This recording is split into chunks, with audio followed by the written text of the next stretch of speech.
I relied on that legal advice that I received that said that I was liable to pay the standard stamp duty. The advice that I received was inaccurate. So that's the UK Deputy Prime Minister and Housing Secretary admitting she didn't pay the correct amount of tax on a property she bought. And there's now going to be an investigation into her conduct. So what does Angela Rayner say happened? And is her position tenable? That's what we're going to be discussing now on this episode of the BBC's daily news podcast, Newscast. Hello, it's James in Glasgow. And it is Chris at Westminster. It's Faisal in central London. And Faisal, you have been speaking to the Chancellor of the Exchequer, and we're going to talk about that in a minute because it's very interesting. And she's confirmed when the next budget will be, among other things. But first, Chris, we need to speak about Angela Rayner, the Housing Secretary, Deputy Prime Minister. She's admitted today that she did not pay enough stamp duty on a flat that she bought in Hove in East Sussex earlier this year. And she's referred herself to the it's called the Independent Advisor on Ministerial Standards, isn't it? Now, this is really complicated. Yeah. I find it very complicated anyway. Can you just, in summary, tell us what's going on? Yeah, it is complicated. Here's the sort of headline paragraph. The Housing Secretary is in a tangle about housing. The Deputy Prime Minister, for she wears both of those job titles, is in a tangle about tax whilst occupying a senior role in a tax-raising government. So that's the kind of bit so far so awkward, so far so black and white. Where it gets complicated, and it is really complicated, is this. So Angela Rayner is the MP for Ashton-under-Lyne in Greater Manchester. She has a disabled son who is a child, and he received some money after a medical incident when he was a premature baby, and a trust was set up with that money. Now, in addition to that, a couple of years ago, Angela Rayner got divorced. She has this home in Ashton-under-Lyne, which she had shared with her now ex-husband, and had all sorts of adaptations made to it to make life easier for their son. She decided that she would sell her share in that house to this trust, which is there for her son. And with that money, she bought a flat with a mortgage in Hove. So you think, OK, right, what does that all mean tax-wise? And crucially, what does it mean tax-wise on stamp duty, the tax on the purchasing of homes in certain parts of the UK? Because you pay more stamp duty if you're buying a second home than if it is your only home. So was the place in Ashton-under-Lyne her first home? Somewhere, by the way, that she lives in a lot of the time, and she acknowledges that, that's where she's registered as a dentist. I mean, that's where she's an MP, for goodness sake. But she doesn't own it, but this trust does. So is the place in Hove a second home, which attracts more stamp duty, or is it a first home? When she went through with the purchase of the flat in Hove, she concluded, having taken advice, that because she didn't own the place in Manchester, Hove was her only home, and therefore she paid the normal rate of stamp duty. There's been a massive hoo-ha in the papers for the last week or so around all of this. She has then said today that she had taken further expert counsel, in other words, big old sort of tax lawyer, around all of this, and the advice has come back with the opposite, saying, no, well, actually, yes, you don't own that home, but the nature of this arrangement with the trust, which is obviously a complex one, and a particular one because of the circumstances of her family, mean that actually that the tax authorities really are probably going to expect that you should pay the higher rate of stamp duty on that home in Hove. And she's now saying, fair cop, I made a mistake. These are my words, not hers, but that's the essence of it. And I will therefore pay the extra amount, which we think will be tens of thousands of pounds. Well, talking of her words, we can hear them because this is an extended clip of the Deputy Prime Minister giving her account of what happened. In 2020, my son had an award, and a trust was set up by the court to deal with his finances as part of that award with a legal trustee. And in 2023, when me and my husband divorced, the decision was, because that home was adapted to support my son who has lifelong disabilities as a result of that injury that occurred to him, that trust was set up, and they decided that they would take on the property so that me and my husband could have a nesting arrangement where we could provide for my child in our family home, which is our family home and remains our family home. So when I'm looking after the children, I go back to the family home, and then when my ex-husband is looking after children, he does, and it was done primarily to support my son with his additional needs and to provide stability for them during the divorce. And that was the arrangement that we put in place. I then went to purchase, took my life savings basically out of the property, the 25% that I still owned within the property, took that money out so that I could purchase with a mortgage the place in Hove. And I took, advice on that, and I relied on that legal advice that I received that said that I was liable to pay the standard stamp duty. Subsequently to that, with all of the media reports that have been coming out, I took expert counsel advice on all of my affairs to ensure that everything was done proper. And that expert counsel said that the advice that I received was inaccurate because of the trust. I don't own the property, that is true. I only own one property that is mortgaged, like most people. But because of the nature of the trust that was set up by the court, that I would be liable to pay the additional stamp duty. As soon as I knew that that was the case, I have alerted and referred myself to the independent advisor on the ministerial code to ensure that they can look transparently at what's happened, and also contacted HMRC to say that there is additional tax owing on this and that I'm prepared to pay that and fully comply with the HMRC as well. So, Chris, is that a complete mea culpa, mea maxima culpa, if you want the Latin? No, it isn't necessarily, or at least it's fair to say there are still some pretty big unanswered questions. So as you were saying, she has referred herself to this guy, Sir Laurie Magnus, who is the independent advisor on ministerial standards. And it seems to me the absolutely crucial question at the heart of all of this. There's two other questions, which is what do Labour MPs make of it and what is public opinion. But the absolutely crucial question is, who did she seek advice from in the first instance about whether or not she was liable for the higher rate of stamp duty or the lower one? And did that person or organisation get the full information about the complexity of her circumstances?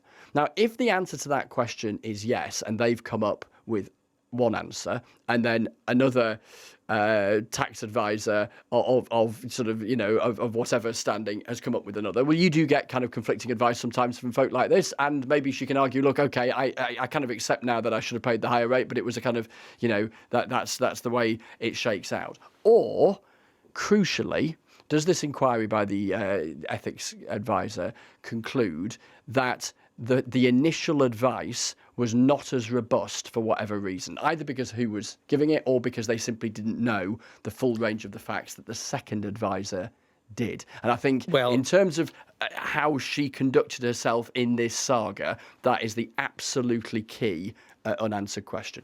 Well, I must say I'm very happy to hear that, because I have written in capital letters in front of me the one thing I wanted to say, which is the central question here is, why was the initial legal advice inaccurate? Did Angela Rayner provide the initial advisor with the full details? Was the formal legal advice from expert counsel? And if not, why not? Yeah, you might have a future career as an independent advisor on ministerial standards, in your dotage. Very much doubt it. Faisal, I suppose the sort of one of the questions that this brings up is, if it's the case that even the housing secretary can't get stamp duty right or finds it difficult to do so, it does tell you maybe something, does it, about how complicated this area of tax can be. And surely other newscasters might say you're telling me, and not just complicated, expensive at that. Well, it's not just complicated. It's also something, James, that is been rumoured to be being looked at by the Chancellor, not so much, well, possibly as part of an effort to plug budgetary gaps, but also as part of a reform. Many economists think that the stamp duty system is one of the reasons why Britain's productivity is low, because it kind of leans against the ability of people to move around the country going where the best jobs are and applying their skills where they really need to be. And it kind of makes people stay in the homes that they own for longer than they would do in other countries. So there's an issue around stamp duty, and it's obviously fairly expensive transaction cost on buying homes that is resented by people who have to pay it. So I think it's one of those ones. I mean, it's going to sort of ring true. People are going to feel this and associate and want to know why senior politicians didn't get their maths right. I mean, I have to say, when I saw the headlines, it's quite an interesting one. This I was away last week and I missed the story. When I saw the headlines, you were like, oh my word, that sounds absolutely terrible. But the interview that you just played, it is very, very complicated issue, isn't it? Involving domestic arrangements and some very private, personal issues. And so it's quite difficult to disentangle just, watching it from a distance. And just briefly, Faisal, because we're going to come back to this, to Rachel Reeves, but when you spoke to Rachel Reeves, which was before the Angela Rayner news, you actually asked her about stamp duty as it happened. And I suppose the question is, if they were thinking of reforming the tax, is that actually harder to do now? Well, it might politically be. It might be. Yeah. It might not. You can imagine the howls in the Commons if they go near stamp duty. Yes, but it is a totally separate issue, which we'll get into. But really, rather interesting. Some of the reform plans that have been floating around, if you like, getting the sellers that have benefited from house prices having gone up to kind of foot these types of bills rather than the buyers. But that's another issue. Yeah, and we'll come on to the Chancellor. But talking of howls in the Commons, Chris, at Prime Minister's questions today, the PM was expressing full confidence in Angela Rayner. You're usually in the press gallery, aren't you? Were you there? I was. Yeah, I was. How was it? Yeah, there was. So as the Prime Minister walked in, he kind of knowingly tapped Angela Rayner on the shoulder. There was a kind of exchange of kind of a demeanour of knowing the circumstances in which the Prime Minister and the Deputy Prime Minister were there. I think the most striking thing, James, from Prime Minister's questions, this whole story had appeared at about 11:30, so quite close to Prime Minister's questions. Now, Kemi Badenoch, the Conservative leader, did ask about it, but in a pretty limited way, really. She could have used all of her questions to tease away at this and, leave the Prime Minister in a bit of a awkward spot. And instead, there were sort of two bites at it. And there's a sort of sidebar to all of this, but it's sort of, for those Conservatives who are sceptical about her abilities as a leader of the opposition, it's kind of reopened all of that. And then as far as Angela Rayner is concerned and Labour MPs, there is sympathy for her around the personal circumstances. There's a sense from some that, in their view, some of the newspapers are out to get her, and that she attracts a lot of headlines. Equally, there are others who say she attracts far more headlines than she ought to if she was a bit more careful, as some might put it, and they are frustrated by that because we're all talking about this as opposed to something the government might be trying to achieve. So that's kind of where she finds herself amongst her colleagues.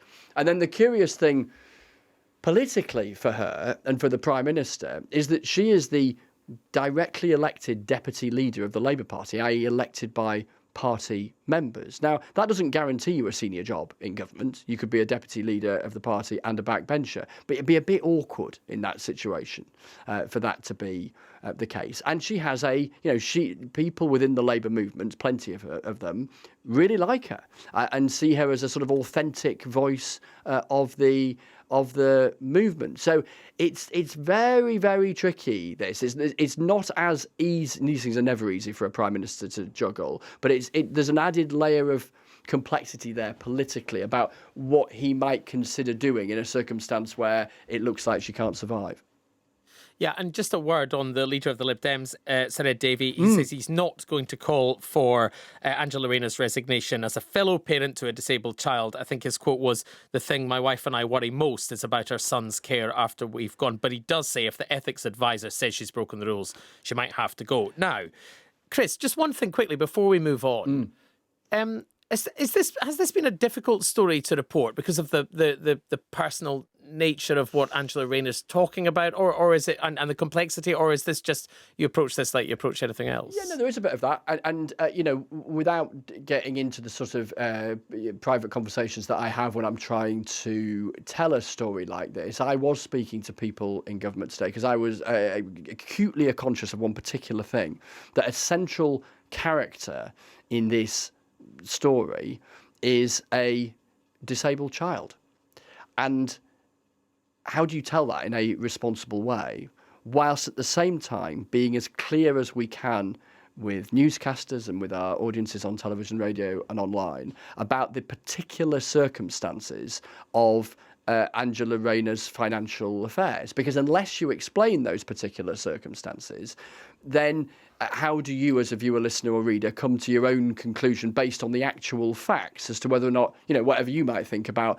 how she's conducted herself, particularly when words like trust, and I don't claim to be a financial expert for a moment, but words like trust might cast aspersions about, attempts to be sort of quite clever with money. And she's arguing, no, this is all about, as Ed Davey, the Lib Dem leader, was pointing to, providing a sort of financial framework that offers some security to her son, in the years, decades ahead when she and her ex-husband are no longer around. So, yeah, there is a line there about ensuring that the language we use and the detail we go into is sufficient to understand the story, but not, frankly, going so far that it is invasive, involving somebody who is not only not in public life themselves, but is a child. Yeah. Now, here's another question for you both. What are you up to on the 26th of November? Ooh, what should we do on that day, Faisal? What do you reckon? I'm not too busy. Maybe we should go for a long lunch. Yeah, I'm at a loose end too. Yeah. Well, you and me, we'll pop the bar up. We do spend a lot of time, too much time together on budget days, actually. Budget days, yeah. And the week before, you're always and the side week by after. side, aren't you? Yeah, exactly. Waldorf and Stadler. Who's Waldorf? So- Who's Stadler? A good question. Yeah. Oh, Muppets. Now, are we? I'm not calling you Muppets, or indeed, well, no, they weren't actually Muppets, were they? Anyway, never mind. Is it late for a budget? This Faisal. What was Halloween last year, to the headline writer's delight, wasn't it? Yeah. It is quite late. It is not unprecedented. It just fits into autumn, and they promised the budget in autumn by the skin of their teeth. There was one in December, which was claimed. I think that was claimed to be an autumn statement from George Osborne. I seem to remember, maybe like a decade. Does it matter when it is? I mean, I know it matters I know it matters here to the Scottish government because they have to take decisions quickly on the basis of the budget. But apart from those sort of things, does it actually matter when it is? Well, I think the timing, when it actually is, perhaps not. The fact of now a 12-week wait, I think there were some suggestions in the city amongst some economists that, given all the speculation, given some of the febrile nature of the markets, perhaps you want to get on top of all of this and squash some of the speculation, which clearly has been impacting definitely the market for bank shares. From what I hear anecdotally, elements of the property market too. Perhaps you'd want to get all that over and done with quickly. But no, they've gone. When I found out that it was November the 26th, I was a little surprised. I was like, they are going long. Certainly the opposition, Shadow Chancellor Mel Stride, has been sort of saying they've had to go long because they're waiting for something to turn up. I think there's a couple of techie but important reasons why may have done this. It obviously, there has been some volatility in bond markets. Some of it's been global in nature, but like the UK is in the sights in that general global fear about long-term lending to governments. But I think the other thing is that one of the main features here is what the independent forecaster, the Office for Budget Responsibility, how they assess the long-term health of the economy, in particular this thing, productivity. They could deal a significant additional problem to having to fill the gap from various U-turns, from higher borrowing costs. And from what I understand, the Treasury, the new economic team at Number 10 too, they want to make the case very forcefully that the reforms that they're putting in place can change the trajectory of the economy. They had some minor success in that in terms of house building in recent months. and they feel that there's a lot more credit, as they see, to give them. And where this is a win-win for them is if they can persuade the OBR to downgrade the future trajectory of the economy a bit less, it actually means the problem that she faces, the gap against her own borrowing rules, also magically shrinks. So is it a lot easier to try and persuade 2 or 3 economists at the OBR versus loads of backbenchers about either spending cuts or some tax rises alongside the electorate? So I think it helps. So I think that also helps from going a bit long. Settling of the markets, maybe a bit of haggling with our old friends at the OBR. And you mentioned the recent changes to number 10, which Chris and I were talking about on Newscast earlier in the week, bringing in Baroness Manoush Shafiq and Darren Jones. Is that, I mean, you've been speaking to Rachel Reeves. Is that more pressure on her? And is that not a slight? We talked about this earlier, but I mean, it's hard not to view it as a blow to her authority, isn't it? Yeah, I mean, I think I can totally see why you would think that at first, first glance, why we would say that. I was pretty struck spending a little bit of time with the Chancellor, and we haven't seen a huge amount of her over the past 2 or 3 months. Well, firstly, how sort of upbeat she was about everything and about the challenge ahead. And on this particular issue, I did hear her argument that they had sort of co-authored some of these changes. I think it's fair to say that it has been a long-standing quiet critique that number 10 over the past 12 months has been underweight in economic expertise, and has, an example would be the sort of now famous, I think, acknowledged mistake from a year ago when the Prime Minister gave that very downbeat speech in the Rose Garden at Downing Street ahead of the last budget, which really you can see the impact of that on consumer confidence. And I was really astonished that, it's one thing to say the budget is going to be tough. It's another thing to sort of say it's going to be painful. People watching our newscasts and our TV bulletins, they take the word of a Prime Minister very seriously.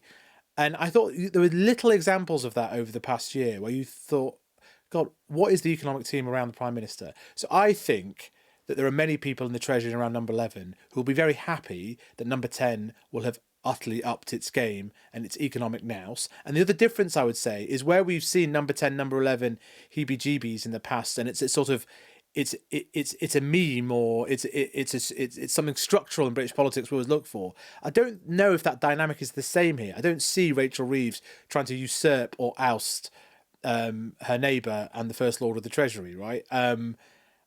I think probably the acknowledgement of some mistakes over the past 12 months might mean a more coherent team where the economic expertise is shared and there's more challenge might make for better outcomes. That's what, it's very, maybe I'm being over fair here, but yeah, that's how I see it. So to the actual interview with Rachel Reeves, what message was she trying to get across? I think that she was in charge of these events. She's making the decisions. She was dismissing a lot of the speculation that we talked about previously around bank taxation, property taxation, said it wasn't just rubbish, but it was irresponsible too.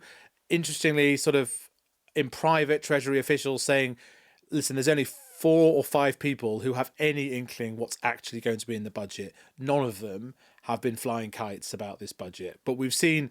I don't know what is the collective noun for a kite. I'm thinking it's not flotilla, is it? What is it? There probably is a word for it. A fleet of kites. It'd be a like fleet of planes, kites, wouldn't it? Anyway, they have been flown from some sort of station or position, which have had an impact. They have had the bank shares were affected. A senior insider was so astonished that the report from the Institute for Public Policy Research, IPPR, a left-leaning think tank, had managed to move the market in British shares, which they said no one in the Treasury had actually read, let alone was a secret plan to tax banks. So, they are absolutely astonished by some of the things we've heard. That said, they may be being a bit cute here. I think there are some quite interesting, potentially radical options. The overall sense I got from my interview was, yes, there's a gap to fill. They hope that gap will be somewhat smaller than has been reported. Certainly, she was highly dismissive in very strong terms, actually, of that number that there's a 50 billion gap. She obviously, as I said, hosed down some of the speculation. And so they hope the gap's smaller, and that they hope that this budget isn't just about filling that gap. They want it to be a big tax reforming budget. If you're going to do things that are long term and have an eye for like reforms that will change, will be remembered, this is probably a decent chance to do it in a second budget. So I think that was what I was left with, along with a couple of other interesting details. She talked about the budget cutting inflation, which is quite interesting because typically, as occurred at the last budget, your tax raising measures, they directly raise inflation. So does that rule out a whole series of potential tax revenues that raises which would raise inflation? She was sort of upbeat. I mean, it's very interesting, the economic news right now. There's a presumption of doom everywhere, I think, it's fair to say, coming from where you guys are normally in Westminster. But there's a little bit of news. There's some of that in the economic news, and for example, the bond yields. In terms of growth, again, we just had some service sector data today. Growth is doing better than we would have thought. It's doing, like, dare I say it, okay, right? We've grown 1%.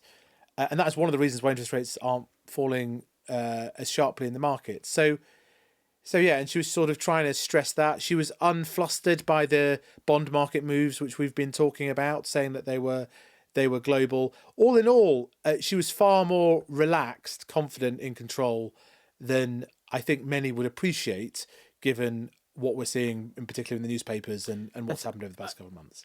That is interesting, Chris, because by a lot of readings, as Faisal hints at there, the economic data are not at all good. And the one particular thing is the UK's outlying high inflation rate compared to other rich nations. And inflation, as newscasters know, is a government killer. No, absolutely. And, and if we step back from all of the, today's conversation about Angela Rayner, even to an extent, some of the passionate conversations about immigration and in particularly small boats, don't get me wrong, the salience of that issue is absolutely colossal.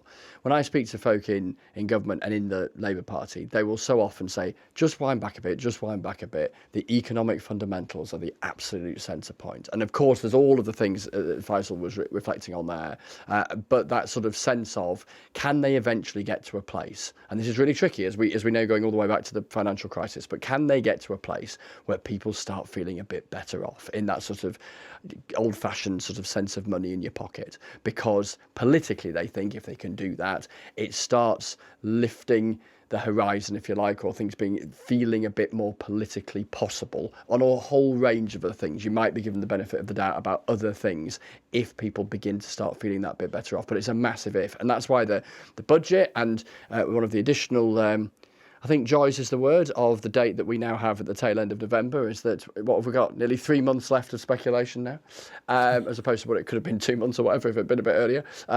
This budget coming up, I know we sort of say this every year, but I think it's particularly the case at the moment, is going to be so central in framing how this government is perceived and its capacity to deliver, etc., by the time we get towards the tail end of this year.